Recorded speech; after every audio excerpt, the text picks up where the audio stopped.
Rebecca Begum, সে কখন থেকে চুপচাপ বসে রইছো, কোনো কথা বলতেছো না। আমার লোকজনও বাইর করে দিলা, আমার লগে একলা কথা কইবা। কই কিছু তো কইতেছো না, কথা কও। চেয়ারম্যান আফা, আমি তো শেষ। তোমার জীবন শেষ? আরে বাবা, তুমি তো শুরুই করলা না, শেষ হইলো কোন সময়? শেষটা আমি কেমনে বুঝবো? কও, শুরু করো। বাবা, আপনি তো জানেন আমার একমাত্র ছেলে উকিল, সে আবার বিয়ে করছে আরেকটা উকিল। তারে আবার উকিল বললে সে মাইন্ড খায়, তারে অ্যাডভোকেট বলতে হবে। তা আমি তো সমস্যা দেখতেছি না। বউ যদি খুশি হয় তুমি অ্যাডভোকেট বলবা। আমি তো বলি নাই কোনো সমস্যা, আমার অ্যাডভোকেট বলতে কোনো সমস্যা নাই, আমি তারে মাঝে মাঝে অ্যাডভোকেট বলি। আচ্ছা, কিন্তু আসল সমস্যা তো অন্য জায়গায়। কোন জায়গায়? মানে মনে করেন আমি তাদের দুইজনকে নিয়ে এক টেবিলে খাইতে বসছি, টেবিলে ভাত তরকারি সবজি সব দেওয়া আছে।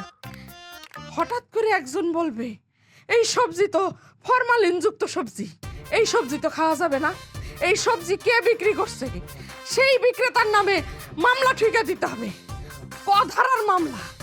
আরেক দিক থেকে আরেকজন বলে ওঠে, না এটা তো সধারার মামলা হবে। এই যুক্তি তর্ক, কধারা সধারা মধারা কি কি ধারা ধুরা কয় ম্যাডাম, আমার সব মাথার উপর দেওয়া যায়। আমি তো এমনি মুরুক্ষ সুরুক্ষ মানুষ, কিছু বুঝি না। তারা তো দুইজনেই যুক্তি তর্ক নিয়ে যুদ্ধ শুরু করে দেয়।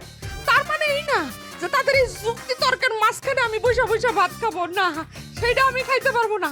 তাদের দুজনের এই যুক্তি যুদ্ধ আমার দেখতে হবে। আমি হইলাম গিয়ে জজ ম্যাডাম। এর মাঝখানে মনে করেন দুপুরের ভাত রাইতে করা যায়, যুদ্ধ শেষ হয় না, ওই দিকটা যে ভাত খামো সেই উপায় নাই, দুপুরের ভাত রাইতে যায় পয়সা যায়। চেয়ারম্যান আপা, আমি যে শেষ 3 বেলা ভাত কবে খাইছি তা আমি নিজেও জানি না।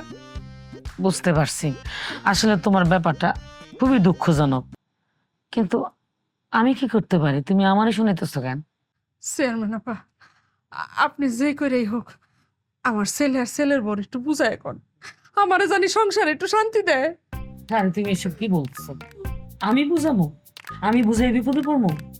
আরে সেদিন তো রাস্তার মধ্যে আমার দোষ ছিল, আমারে কইতাছে আপনি তো জমি বন্টন করে দিলেন, কোন আইনের পর্যায়ে পড়ছে, কোন আইনে দিছেন? আরে বাবারে, আমি কি এত বুঝি? কোর্ট কাছারি বুঝি?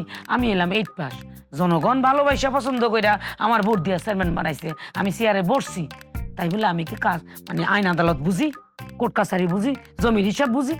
তারপরেও চেয়ারম্যান আপা, আপনি হয়েছেন কি আমগো গ্রামের মাথা, আপনি বুঝায় কইলেই বুঝবো, আপনি একটু বুঝায় কোন। তুমি এটা কি কইতাছো? আমি তোমার বলার বরে বুঝামো? আমি নিজে বিপদে পড়বো? দেখা যাবো কোন আইনের ধারায় ফেসের মধ্যে ফালাইয়া আমার চেয়ারম্যানের চেয়ারটা ফালাই দিল, তখন আমি কি করবো? বাবারে, আমি তোমার কাছে মাফ চাই, আমার তুমি মাফ করে দাও।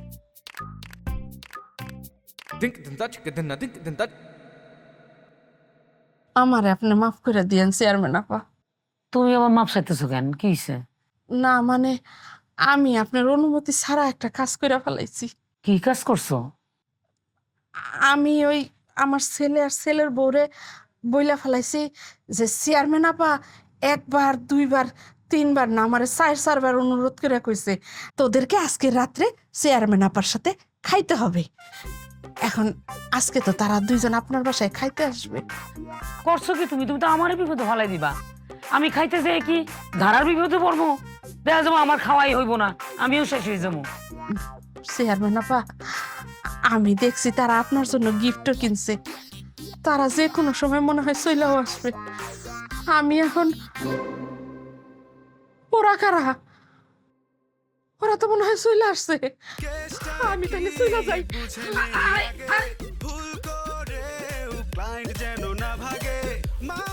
করছে কি?